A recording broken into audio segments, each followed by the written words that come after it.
ભરૂચના સોનેરી મહેલ વિસ્તારમાં આવેલા પ્રિયાંશી ક્લિનિક દ્વારા ચૈત્ર મહિનાના છેલ્લા રવિવારે લીમડાના રસનું વિતરણ કરવામાં આવ્યું હતું। ચૈત્ર મહિનામાં લીમડાના મોરનો રસ પીવાનું ખાસ મહત્વ રહેલું છે। કેટલાક લોકો લીમડાના મોરનો રસ કરીને પીવે છે તો કેટલાક લોકો લીમડાના કુમળા પાનનો રસ પણ પીવે છે। આયુર્વેદમાં જણાવ્યા પ્રમાણે ચૈત્ર મહિનામાં લીમડાના મોરનો રસ પીવાથી અનેક ફાયદા થાય છે।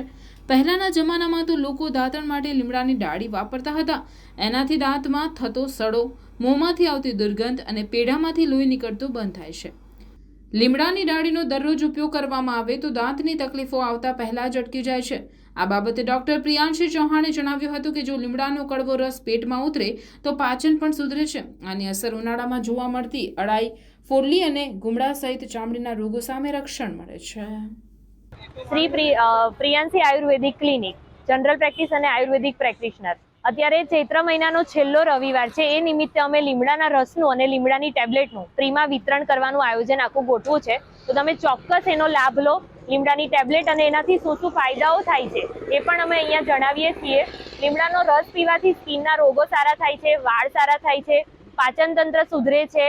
તમને કોઈ પણ પ્રકારની ચામડીના રોગો હોય તો એમાં લીમડાના પાવડરવાળા પાણીથી નાહવાથી તમને સ્કિનનો પ્રોબ્લેમ દૂર થાય છે। એટલે તમે ચોક્કસ આનો લાભ લો અને અમારું ક્લિનિક અહીંયા છે। 50 રૂપિયા કન્સલ્ટેશન ફી છે, તો ક્યારેય પણ કોઈ પણ પ્રકારના રોગો થાય તો એનો પણ લાભ લો।